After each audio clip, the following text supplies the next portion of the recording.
Watching that video, I get stressed out. Some of you are going to be returning to school tomorrow.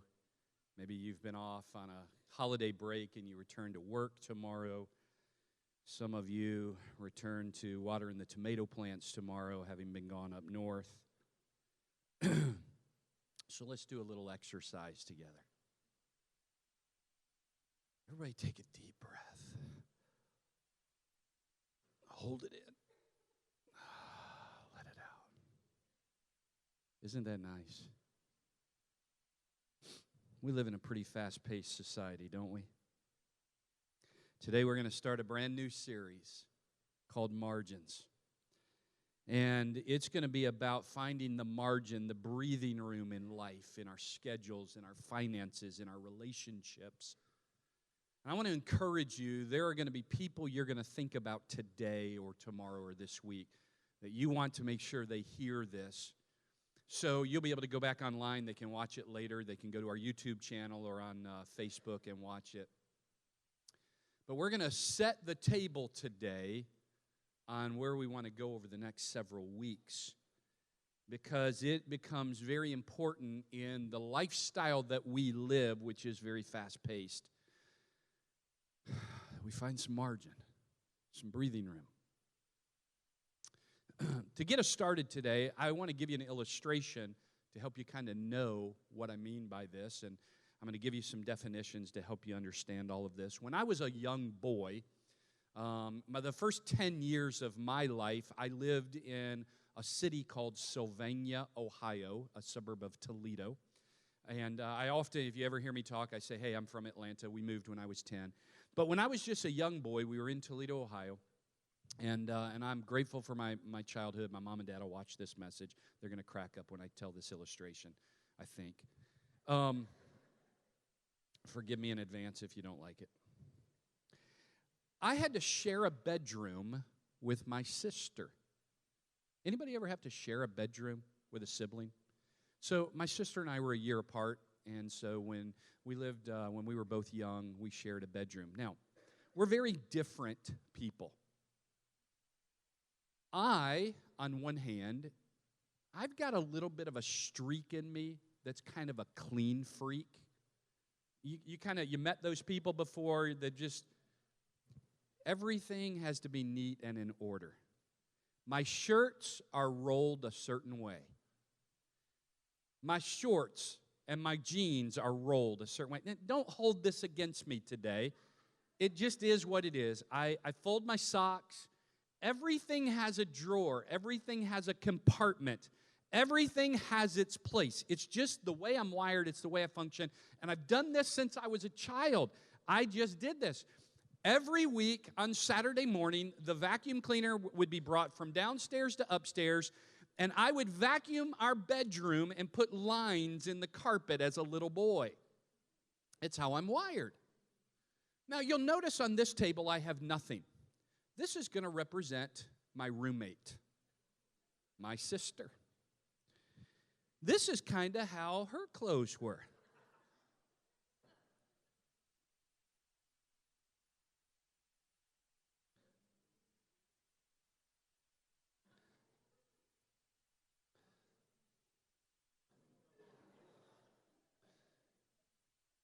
Now, don't misunderstand me, and if she sees this, this doesn't make me better and her worse. That's not my point. We just have a different perspective on how we're going to maintain the cleanliness of a bedroom. Now, the challenge for me as a boy was I wanted the room to always look like this. For her, it didn't matter. As long as it was in the room, she was happy. My stuff had a space. Her stuff had a space. And as long as it was in that space, she was happy. Now, maybe you can relate to this. And maybe you're going, oh, man, Pastor, I'm this person, man. My stuff's just everywhere. Okay, or maybe that's your spouse or your child, or maybe this is you. I don't want you to miss this, because How I valued folding shirts or socks or jeans or whatever it is may not have been the same value that my sister had. And I'm okay with that. Now, I wasn't okay with it then. It bothered me. I had a real problem with it. But as I've grown, as I've gotten a little older, I understand that it's okay. I was the guy that my pants were hung on a hanger. It's just how I was wired. Again, I don't know what that is. I'm not saying it's good or bad. I'm just saying that's how I was wired. And for some of you parents, you're going to leave here, and the only thing you're going to hear is you're going to go, did you hear how Pastor did his clothes? I want you to start doing your clothes that way. That's not my point today. Okay? So let me ask you a question, and don't raise your hands. I want you to answer this internally. No elbows to the ribs on somebody next to you. Just answer this. No amens. Just process. Which category would you be in? Is your life a mess? Chaos, out of control? Or maybe it's neat and orderly? Which can you relate to?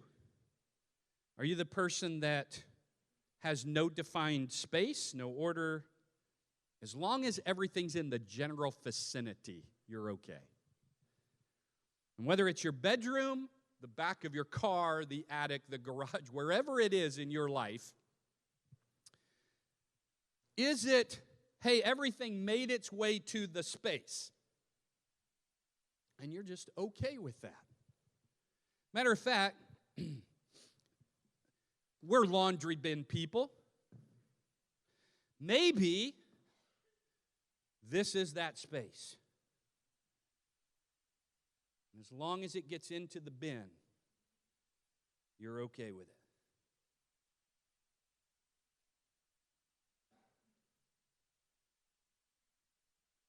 And you start to run out of a little bit of room there.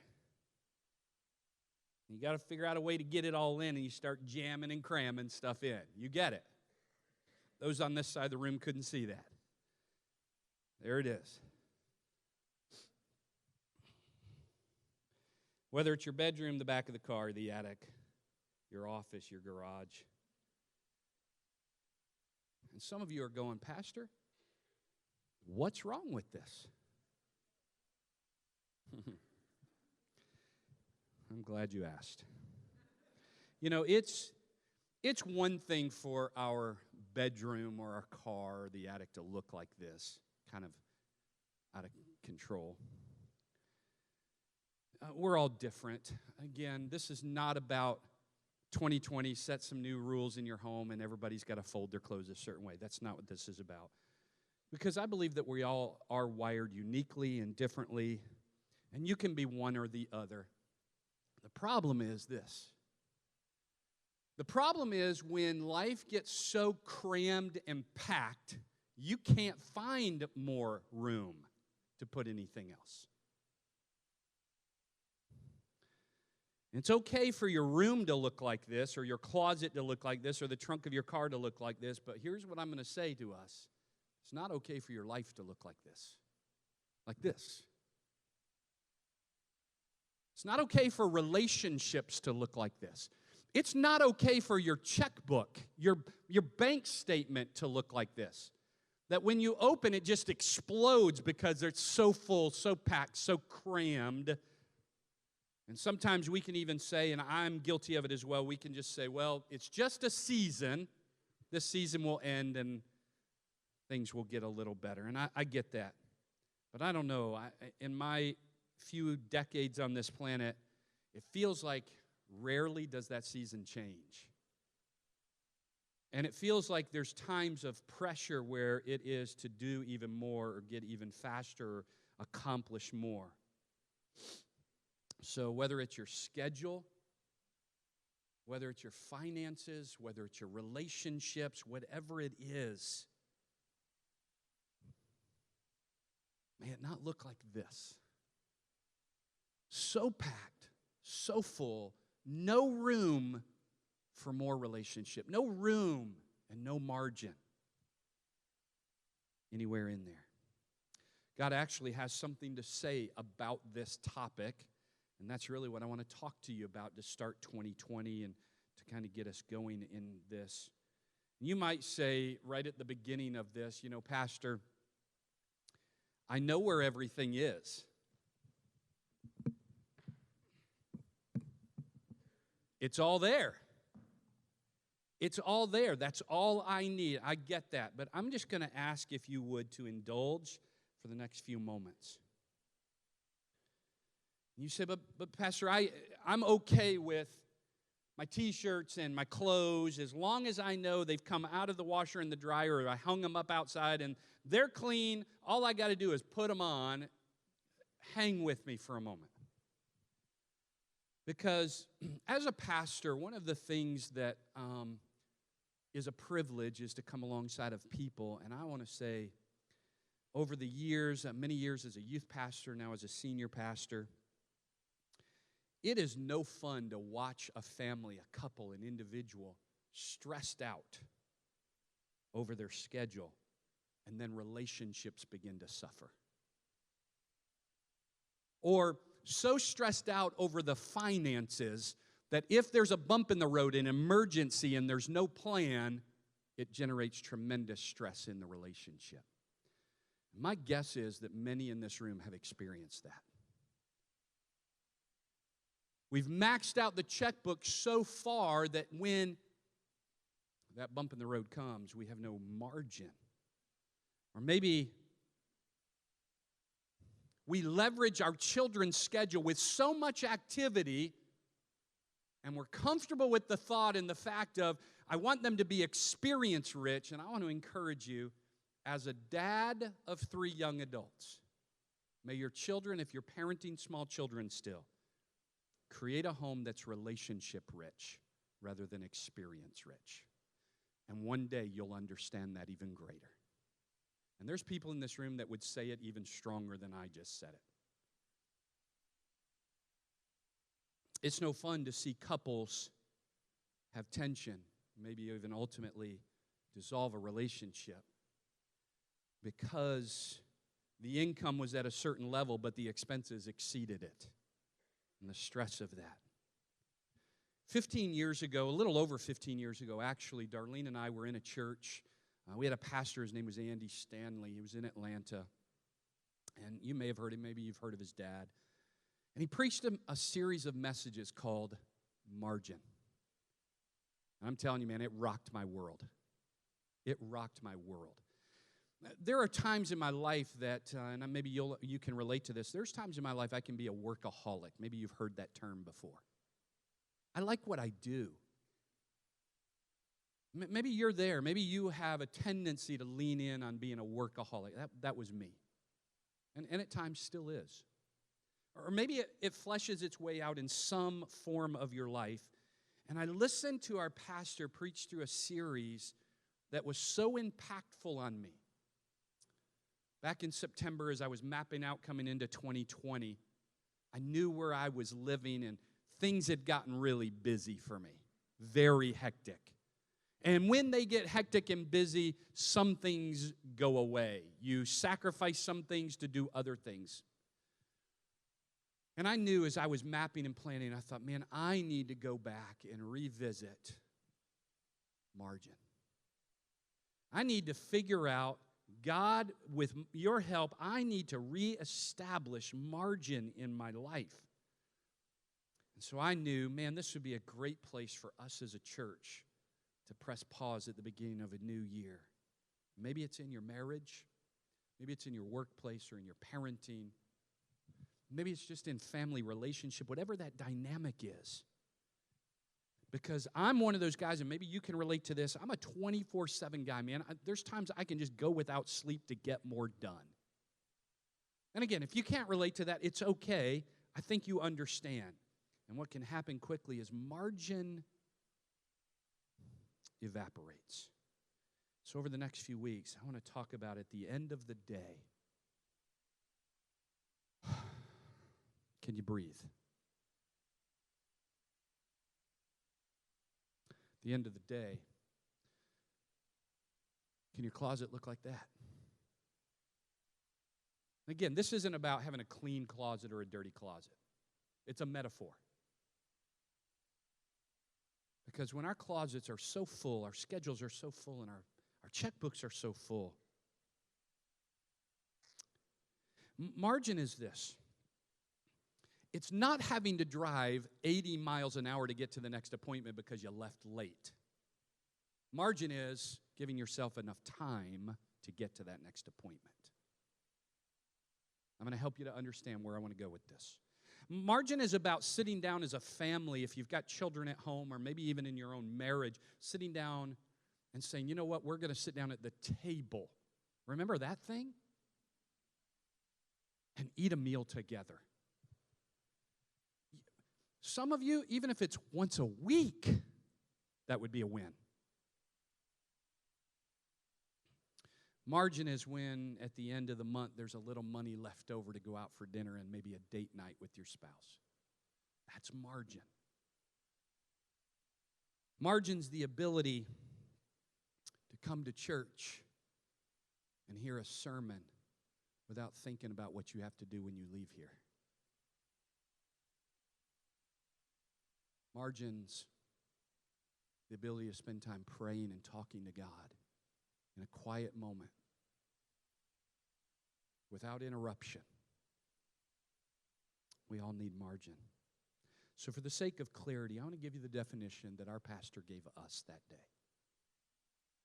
Margin. It's the amount available beyond what is needed. It's the extra, the reserve. Think of it this way. I'll give you a couple of examples. You see it up here. If you're a reader and you're reading a book, you never see the words of a book start at the edge of the page and run to the other edge of the page. There's a margin around it.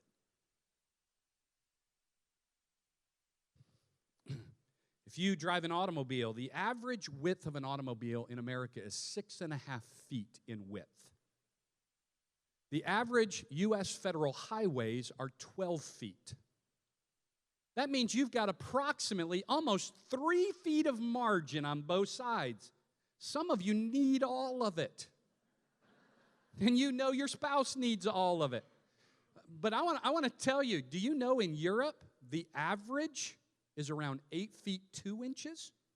Imagine driving a 6.5 foot wide vehicle in an 8-foot lane. You got 12 inches on both sides of you. See, we need margin. Man, when I drive, there's times I'm talking and all of a sudden I got to pull it back. I'm glad there was some margin for me to get back into my lane. Can you imagine if vehicles were 11.5 feet wide and we only had 3 inches on each side? See, the tighter the margin, the more challenging it can be. Maybe you can relate to this. Some of you will remember back in the day, football fields used to have a goalpost right at the end zone. And you constantly will see players, some of you that are younger won't even know this because the goalpost is now in the back, and for the most part, players never run into it. See, margin is that extra space, that reserve that gives you a little room. I used to referee basketball, and there was a school in our conference, and the floor was elevated like this floor is, and the coaches and the players sat down at the base of this, and the margin was so small. You're running down the sideline, to make calls as a referee, and I'm always the entire game worried I'm going to fall off the edge of the gym floor. Margin is critical. It's the space, if you will. Here's another way to think about it. It's that extra space, that extra room. It's the space between our current pace and our limit. Think of it this way. I can run around this room. I can run from one end of the platform to the other end of the platform. But I've got margin in there. I didn't go as fast as I could. Does that make sense? I want to make sure you get this because margin is that extra. What I could do even more. It's that extra little, but I hold back just a little bit. Margin is, I've got a school project due on the 30th of January, and I don't wait till the 29th at 10 o'clock at night to do it. Margin is working on it in advance. For all of our young marrieds in the room and those in the parenting, margins, and those of you that are seniors that are married, margin is at the end of the month having a little bit left over to do something with your spouse. Margin is that space between getting into an argument and losing it with someone. Because we're all going to have disagreements. Just don't lose it. That's the margin we're talking about today and over the next couple of weeks. Here's why. Because everyone in this room, everyone watching by way of internet, me included, we all have limits. Whether you want to agree or not, we all have limits. And at some point, you can't cram any more in. At some point, you can't spend any more than what you've got. You may go, well, I'll just swipe another credit card. At some point, there's a limit to that. Everybody gets it? At some point, you can only squeeze so much out of a day. Nobody is banking time. There is no local branch that says, hey, today I really only needed about 20 hours today, so I'd like to bank 4 hours down here at my local branch and tomorrow take out a deposit of 4 hours so I can have 28 hours today. Because today is going to be really hard. So I'm going to capitalize on what I didn't use yesterday. It doesn't work that way, does it? We all have limits. And listen, you may be in this room, you may be watching, and you may have triple my limits. You may double somebody's limits in your family. That's not even the point. The point is we got limits. And at some point, you're going to be pushed to the point of going over the edge. And where there is no margin, there's going to be some things that will happen. For example, when there's no margin in your life, stress will come. It's coming. You cannot drive a car in traffic at high speeds without stress. You might think you are, but your body internally is feeling the stress. And anybody else in the vehicle with you is feeling the stress. At which point my wife would say amen.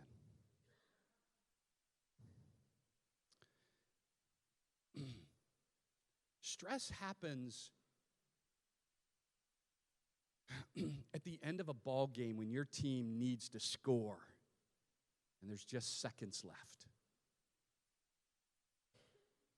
Your quarterback throws an interception. And the other team scores.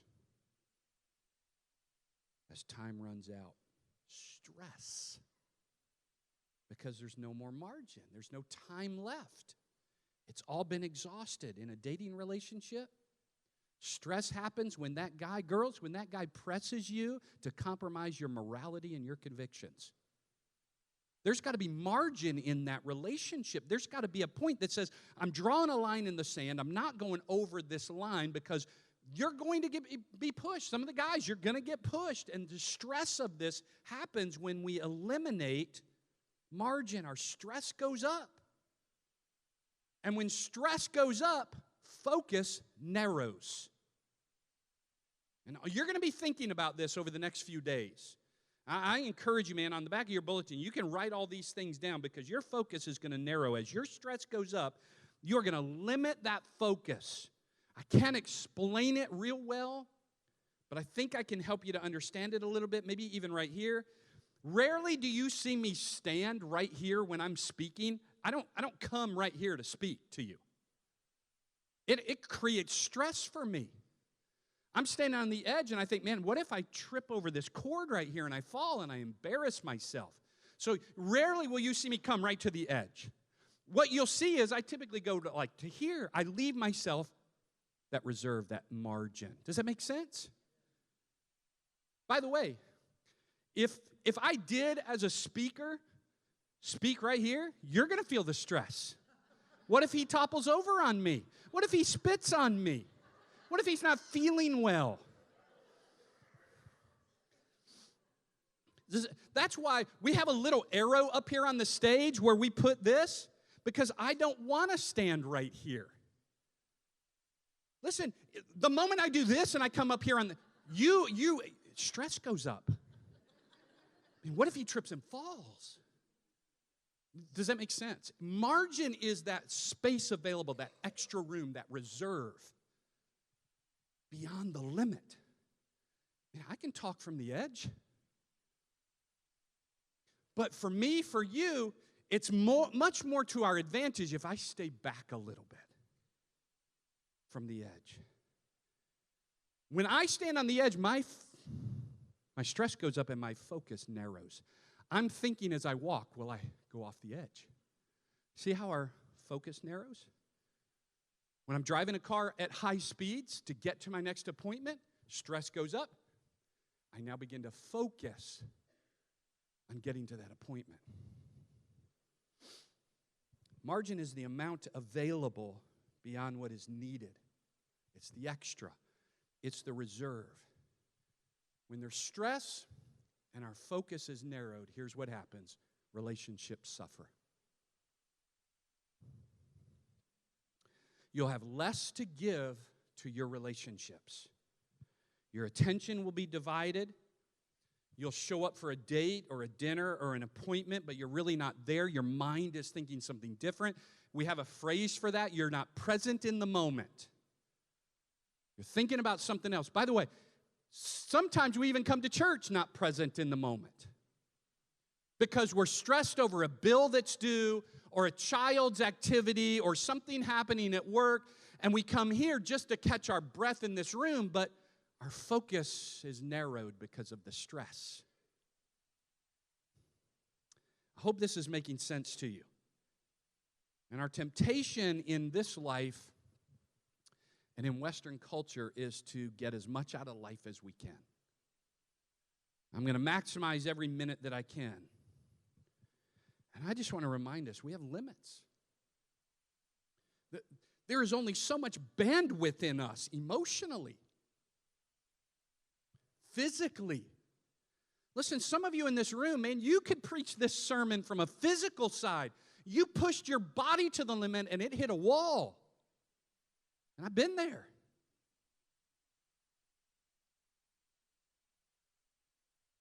And we don't get out of relationships what we really desire in a relationship because we're so stressed out and our focus is narrowed, and now the relationships begin to suffer. I can't get my projects done.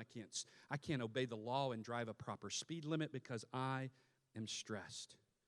And here's what I've discovered, and maybe you can relate to this. And this is probably over all of our pay grades, but I'll say it anyway. I don't know anybody that says, you know, Pastor, I really want more stress in my life. Was that over your pay grade? No. You get that, don't you? I don't know anybody that would say, you know, I'd like so much chaos in my life that it affects all my relationships. I hope my relationships are just horrible. That's ridiculous. I hope that at school, I just push it to the limits. I'll do my homework during study hall. I'll study for my test 5 minutes before the test is given. And, oh, God, could you bless me and give me an A in this class? It doesn't work that way.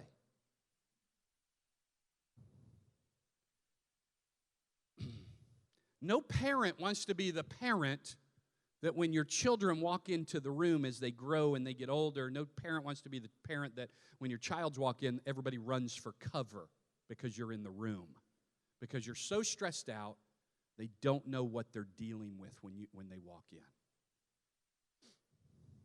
Nobody likes this. So here's what I'm going to ask. I'm going to ask that you breathe with me for the next few weeks.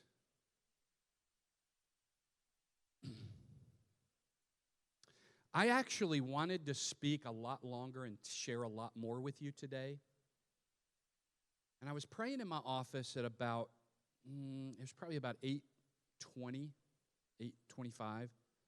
Just praying for you, for me, for us. Man, God was just speaking to my heart that I was going to share too much information today and that you might miss it. Margin. See,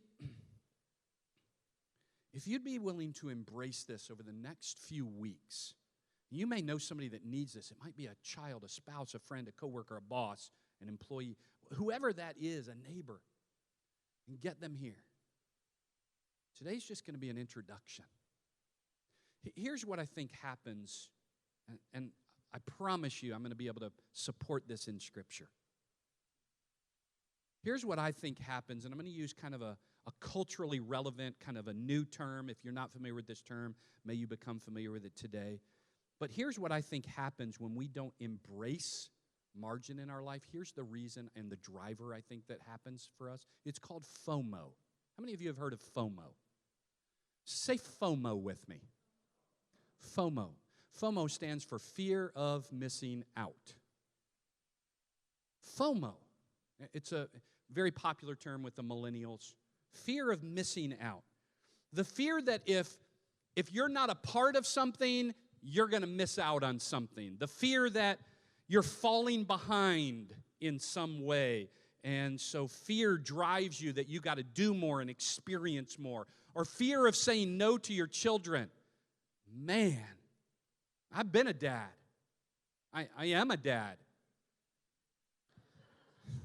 I used to be a dad. I'm not anymore.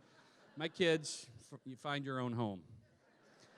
A fear of saying no to our children. Maybe you've experienced this. The fear of missing out, the fear of not mattering. Man, the older I get, the more I think about this. Man, when I get to the end of life, did my life count for anything? Maybe you understand that. FOMO. And teenagers, college, young adults have a fear of missing out, that if everybody's gathering over here and you're not in that mix, no matter how much it stresses your schedule, your life, man, you've got a fear that you're going to miss out on something. And what can we do about this? Because what happens with FOMO is we begin to equate busyness with something that actually matters. I like to say it this way, and maybe you've heard this before. Somebody said it to me, and I'm just passing on what somebody taught me. We need to be in a position in life, whether it's in our marriage, our parenting, relationships, community, church, whatever that is, where we're choosing what's best over what's good. Does that make sense? Because there's a lot of good things we can do. I'll use me as an example. I'm just using myself as an example. I pastor. That's my profession. I'm a pastor. If I choose something really good, 7 days a week, shepherding and pastoring you, who suffers? Who benefits? You do. Who suffers? Me? There's somebody else that's going to suffer. My family. Let's be real specific. My marriage. Listen, man, men and women, we all know those stories. My marriage suffers. My children suffer. I'm doing a lot of good. I did 18 hours for the church today. I answered every call, responded to every email, visited every hospital. I'm just using me as an example. And pretty soon, life is consumed with just that. I've got a calling to be a dad and a husband as well.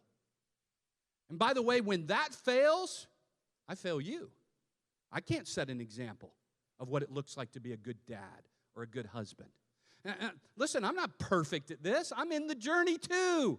I'm telling you, I needed to talk about margin because I needed to reestablish some margin in my life. So you're hearing me preach to me. And I know if I need it, you probably need it too. So what if we began to think a little differently? Because life only has one shot. There's no redos. There's no reset button. Hey, let's do this again. So what if we thought differently about finances and about relationships and our schedules? What if we could think differently about it and push back of defining what real success looks like? Because whether we want to admit it or not, we are limited people. Me, you, we can only be pushed so far. And there comes a point Emotionally, financially, physically, spiritually, we have a limit. How do we know that? Because God created us with limits. Now, here's where I had to really struggle this morning, because it was here that I began to go into a passage of Scripture and begin to explain it. So here's what I'm going to do. I'm going to explain some of it, give you some homework today. We're going to come back and finish up conversation about this, because we need some margin. So think of it this way. Several thousand years ago, and that's hard for us to even comprehend, but several thousand years ago, there was a group of people called the Hebrew people. Maybe you've heard of them. This is before the nation of Israel was ever established. There's no country called Israel. There's no nation established. But there's a people group called the Hebrew people, and they've been enslaved. They're slaves to a group of people called the Egyptians. Maybe you've heard of this story. 400 years. Every generation, it became cyclical. Every generation, man, parents were having children and children grew up. All they knew was slaveness, if that's such a word. The slaves in Egypt, the Hebrew people, worked 7 days a week. Sun up to sundown. That's the only life they knew. Now, could you imagine if your boss said to you, hey, I'm hiring you, and here's the work schedule. I need you to be at the office when the sun is up, and when the sun goes down, you're welcome to go home. And by the way, it's 7 days a week. And oh, by the way, minimum wage federally is $7.25. We will pay you a minimum wage. Not many in this room are probably going to take that job. These slaves only understood culturally work. That's all they knew. And now they're being pushed to their limits of, what do we do? God brings in this guy named Moses. Moses comes along. He speaks to the Pharaoh. And again, this isn't, I'm not parsing out this entire passage of Scripture. And the Pharaoh ends up saying, get out of here, go. And the people take off and they get down to the Red Sea. God parts the Red Sea and they go across to the other side. It's when they get to the other side. You got to catch this. And I'm gonna finish this next week, because you don't want to miss this. When they get to the other side, this was the response.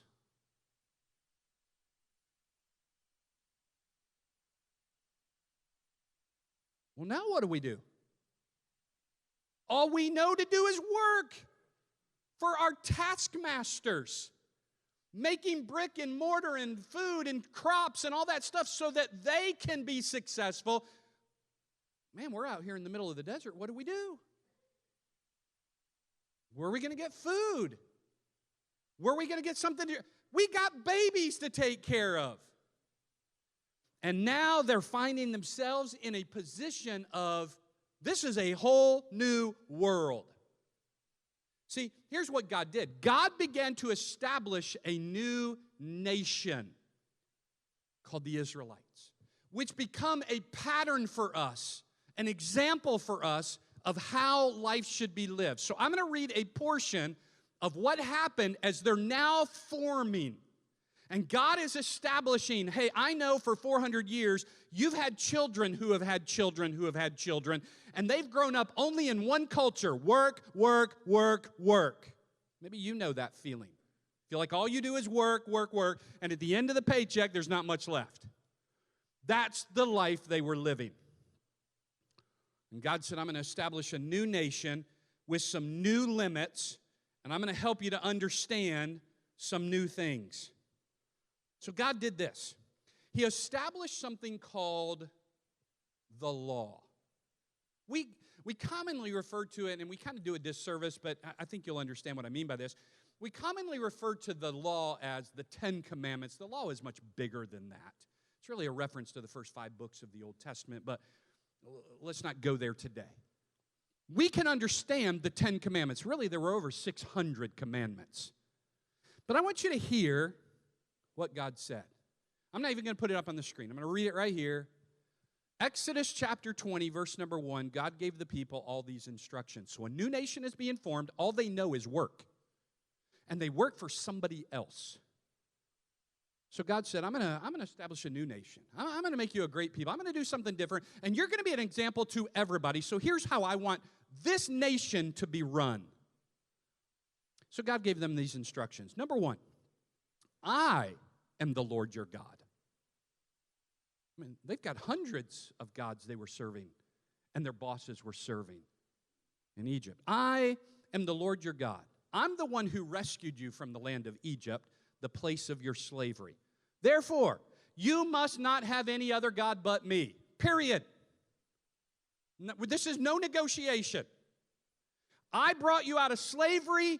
All you knew was 24/7 work for some other guy, and I'm going to establish a whole new nation that's going to be an example for the rest of the world, and here's what I want you to do. You're not going to worship anybody but me. I'm it. End of story. Man, we struggle to even keep that first commandment in this culture. Let's not go there.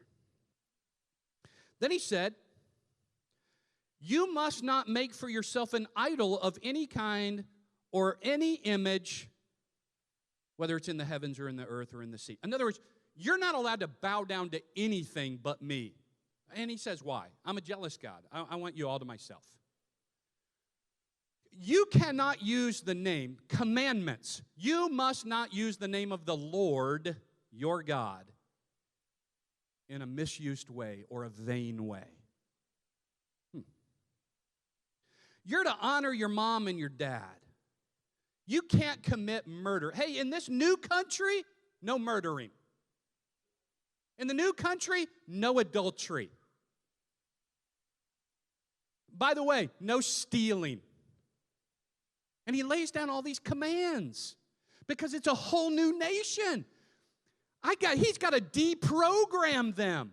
And man, I think in Western culture, some of us need to be deprogrammed. I get there sometimes. We need to be deprogrammed that life is not about accomplishing more feats and doing more exercises to accomplish more work. Listen to this one. Sometimes we skip right past this unbelievable commandment, and here's where I'm going to park for a moment. And it's verse number 8 of Exodus chapter 20 when God said this, you must observe the Sabbath day to keep it holy. Now, imagine a couple of million people, all they know is work and false idols and worshiping. And God says, okay, I'm going to establish a new people, a new nation, and here's part of the ground rules of the new nation. You can work really hard for 6 days, but when the sun goes down on Friday, no work. 0. You're done. Friday when the sun goes down, till the sun goes down on Saturday, you will take a day of rest. And it's a law written into the stone for the people. Now, I thought about this. I even made the comment to somebody in my family, and I said, here's part of the problem I think we have in America. I think as Americans, we think, well, man, we're Americans. We take Saturdays and Sundays off. Do we?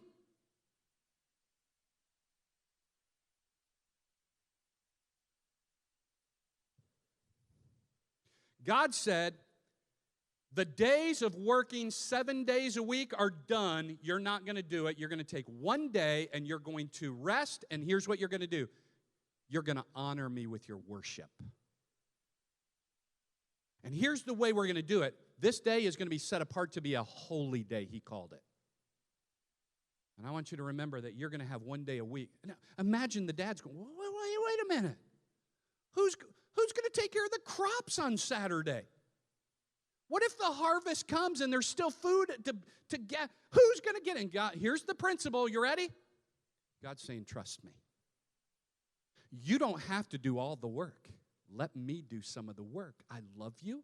I'm for you. I'm your God. If you'll just worship me and me alone and establish 1 day as holy, set it apart for me. Stop working for your employer. Stop trying to build your business. Stop trying to do the next thing that advances your career. Press pause on life. Get some margin and say, man, here I am. I'm going to have a Sabbath. I'm going to take one day and I'm going to shut it down and I'm going to breathe. Imagine what that would do in all of our lives.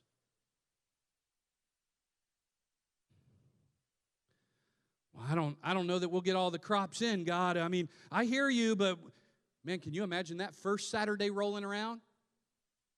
Moses comes out, big old megaphone, get back in your tents. No work today. Get off that mule. We're not working today, boy. Because God said, I want you to rest.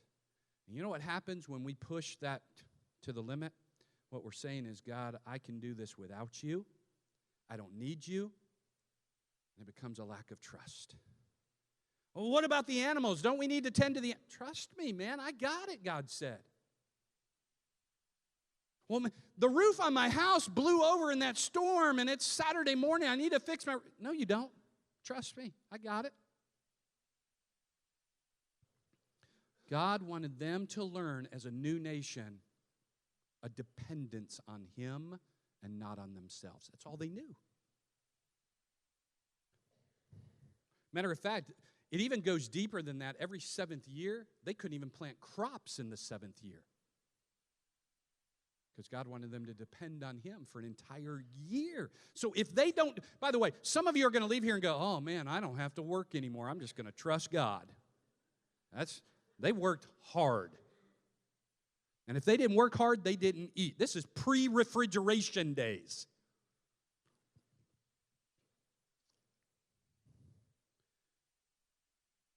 Matter of fact, one of the things that they did is in the new culture, God said, I want you to actually live on 80% of what you're going to do. We always hear the term in church, 90% give 10%. They lived on 80%. Did you know that? The early Jewish families? Many Jewish still practice that today. 10% was given to the temple, and 10% was to help meet the needs of those who were without. So, God said one of the top 10 laws I want in my people to understand is you need margin. You need some breathing room.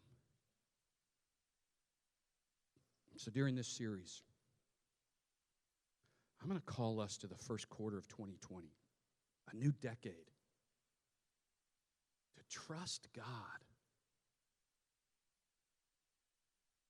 Shut down for 24 hours. I said to Darlene weeks ago when I wrote this, I said, how am I going to do that? I'm going to ask our people to do it. How will I do it? I'm still a work in progress.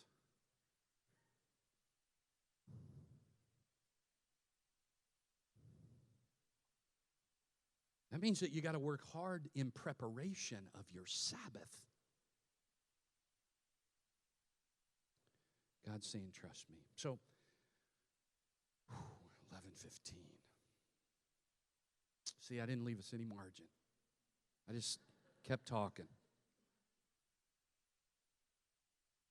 I'm going to press pause right there. We're gonna look at a passage of Scripture next week. It's going to blow you away. I promise you, you don't want to miss.